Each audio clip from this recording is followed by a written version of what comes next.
কি করতেছো? কে ভাই তুমি? তোমারে ডাকছি।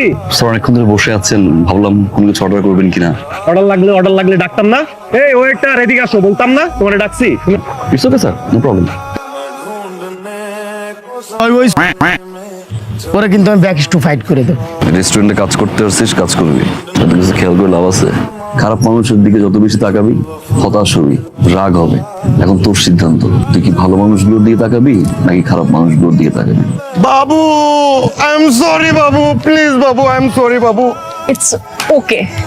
আমি তো চাই আমার বাবুর কাছে তাড়াতাড়ি আসতে, ঠিক আছে, কিন্তু আমি তো প্রতিদিন উবারে আসি, তাই না? কিন্তু আজকে আমি উবারে আসতে পারি নাই, মাসে শেষ হয়ে গেছে, টাকা নাই, সিএনজিতে আসছি।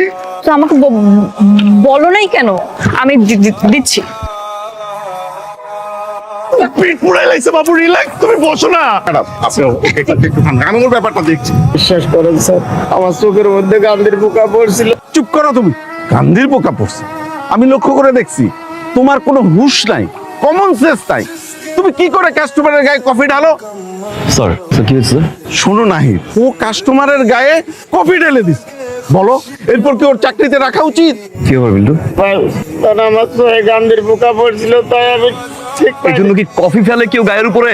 স্টুপিড তুমি, একের পর এক ভুল করে যাচ্ছ বিল্টু। আজকে স্যার দেখে বেঁচে যাচ্ছ না?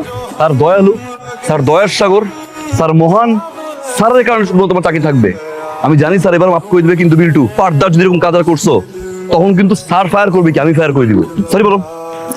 সরি, ভুল হয়ে গেছে, মাফ স্যার, sorry করে দেন বলছি, স্যার। নাহিদ, নাহিদ তুমি কি সব মহান দয়ার সাগর এসব বইলে আমার ব্ল্যাকমেইল করতেছো? স্যার আপনি আমার মুখের দিকে তাকিয়ে স্যার এবার মতো মাফ করে দেন স্যার, আই প্রমিস। এরপর থেকে স্যার ওর সকল দায়িত্ব আমার। গান্ধী বোকা লাগছে না? কিসের গান্ধীর পোকা লাগছে? তো শালার আমি ইচ্ছা করে ওর পিঠের মধ্যে আমি গরম কফি ব্যাক টু ফাইট করে দিছি। তোমরা বাচ্চা হয়েছে কিছুদিন আগে, চাকরি দরকার না, টাকার দরকার না, একটা চটকানা দিয়ে সোজা করে দেবো।